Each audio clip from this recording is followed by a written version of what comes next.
Today we are doing paper 1, like question number 7 onward from May, June 2019, variant 2. Find the fraction that lies exactly halfway between 3 upon 5 and 3 upon 4. Like for this part, we have so many questions exactly halfway. Is very simple. Just what you can do, you can just add 3 upon 5 plus 3 upon 4 and just divide it by 2, just make it half. So I can we write divided by 2. So when you write divided by 2, it will become multiplied by 1 upon 2. So now we have normal a fraction. The LCM is coming 20. And this 4 times 3 is 12 plus 15. And this is multiplied by 1 upon 2. So when you add this, is coming about 27 divided by 20 multiplied by 1 upon 2. And when you simplify, so it's coming 27 divided by 40. And that's your answer. It's very simple form. We can check the answer like 27 upon 40. We have done. Question number 8. In question number 8, this is like one of the important questions, 2 marks and answer in milliliter. A drink is made by mixing fruit juice and the water. This is the ratio for the fruit juice and this is the ratio for the water. The drink is made using 2 liters of water. Okay, we have a specific formula like whenever you want to use a ratio method, the formula is like the share of A. And when I'm writing share of A, it means I have to write the ratio of A here divided by sum of ratio. Sum of ratio and multiplied by total.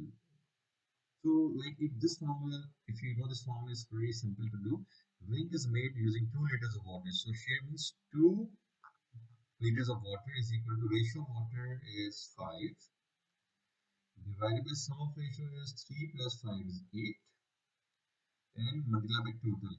By this way, you will get the total of the mixture actually. So what is total? 8 times 2 is 16 and just 5 will divide is equals to total. And total is equals to, this is very simple if you want to write in decimal, multiply by 2 because this will become 10 and this will become 32. And now this is easy to convert into like decimal form in paper 1. This is 3.2. It means the mixture is 3.2 liters. Okay, now we're talking about actually we need the fruit juice. So what we can do, the fruit juice, we can suppose x is equals to ratio of fruit juice is 3 divided by sum of ratio multiplied by total, and the total is 3.2.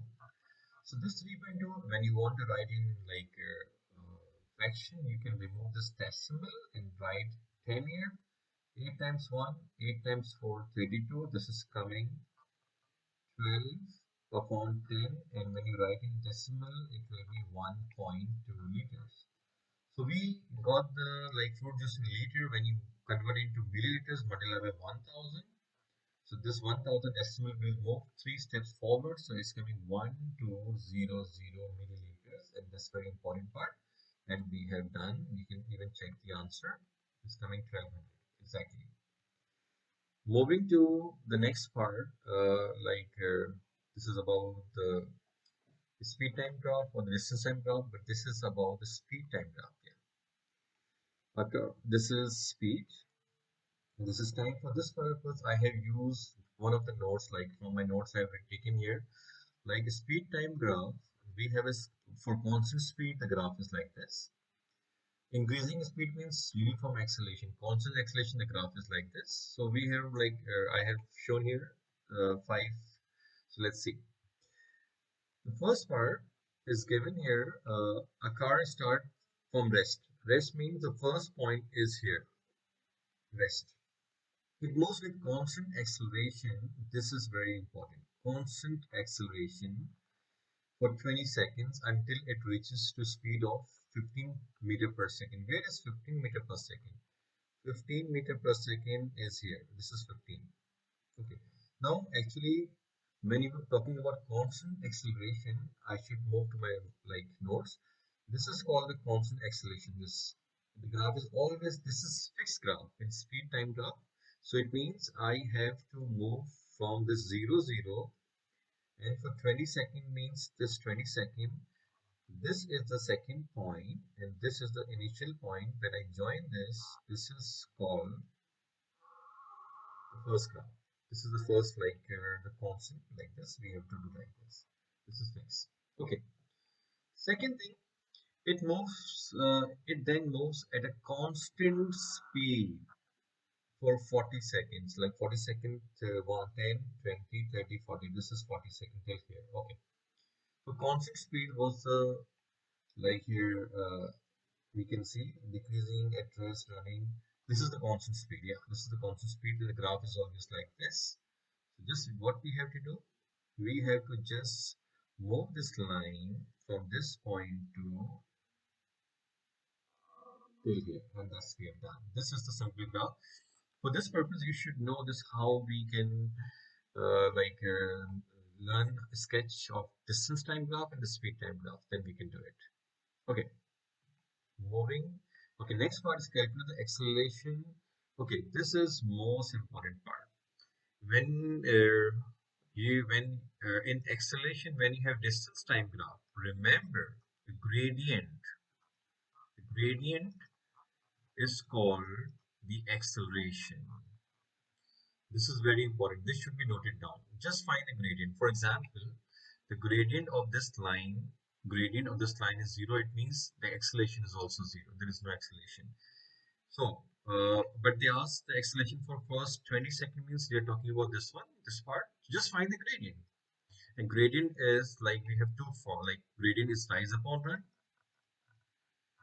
or we have one more formula, y2 minus y1 over x2 minus x1. Whatever you want to use, you can use.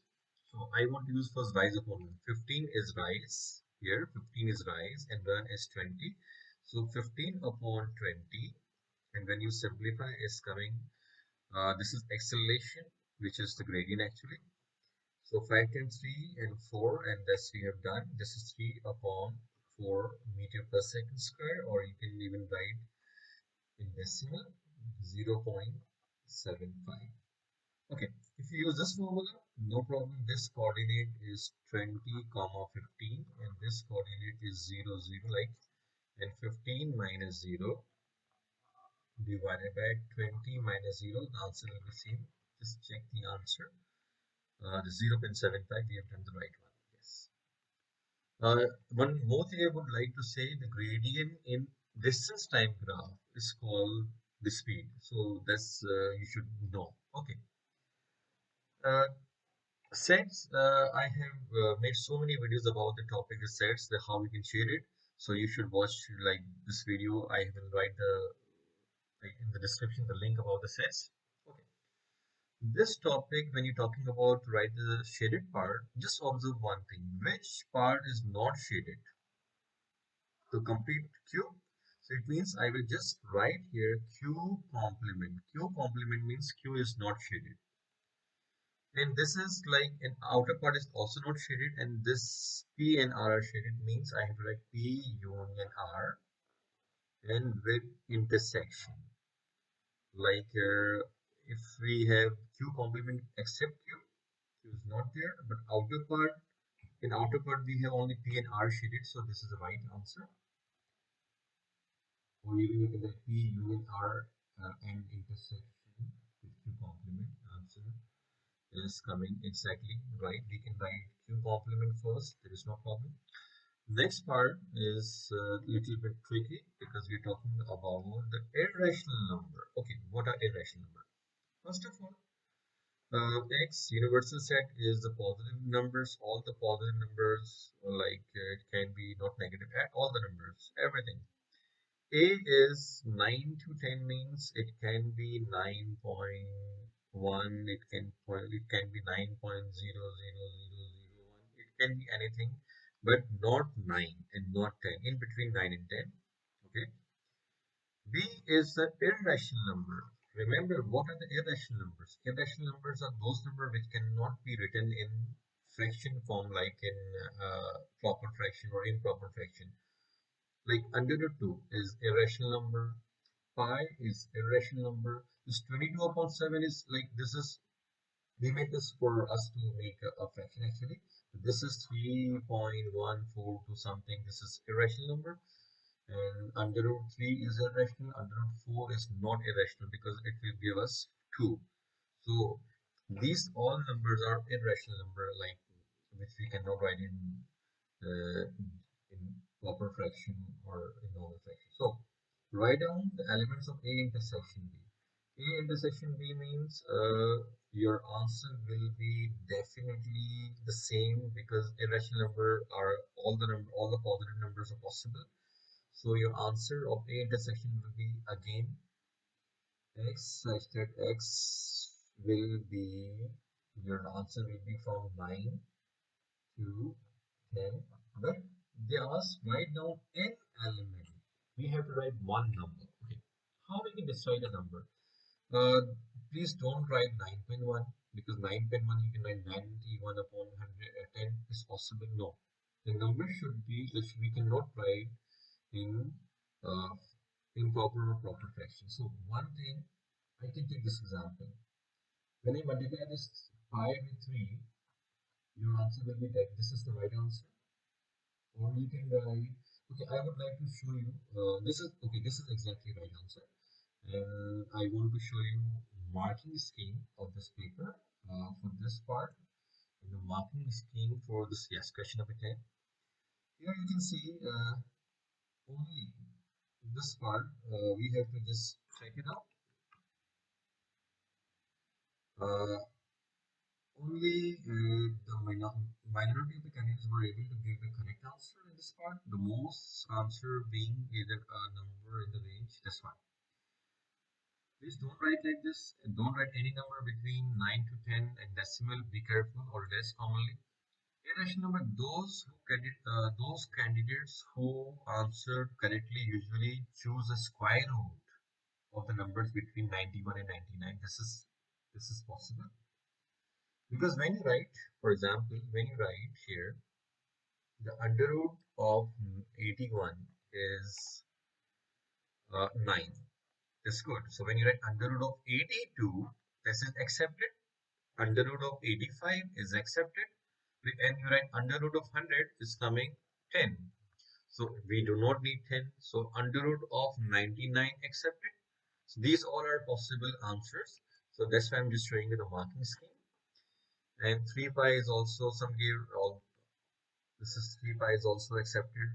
So be careful. And here it was clear that some candidates did not know what an irrational number. Just we will lose our 1 mark if we do not write in this way. So please be careful. Irrational numbers are also important.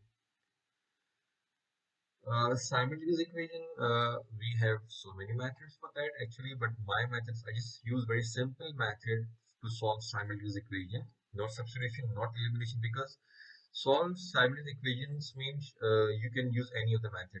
My method is what you can do from the first equation, just make x as a subject.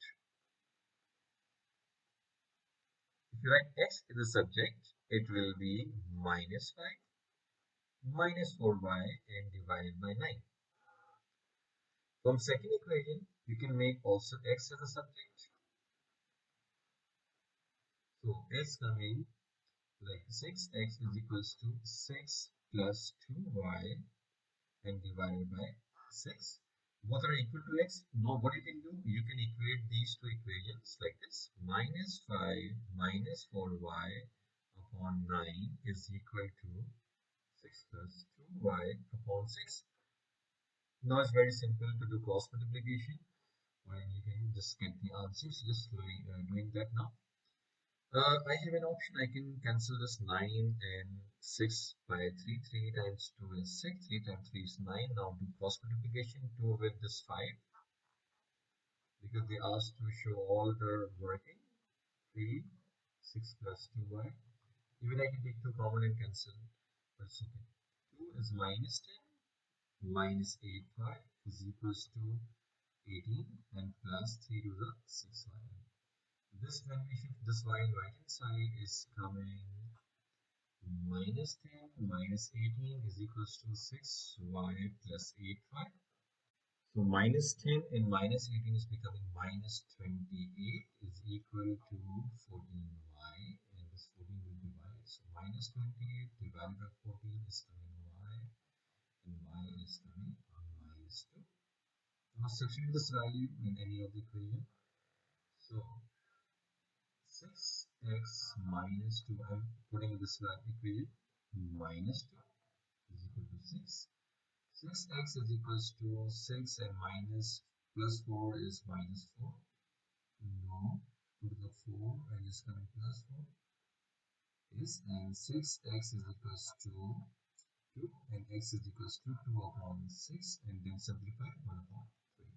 So x is 1 upon 3 and y is minus 2, and we have done it.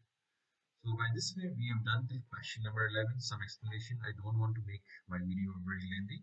So in the next video I will be continue the question number 12 onward. Thank you so much and have a nice day.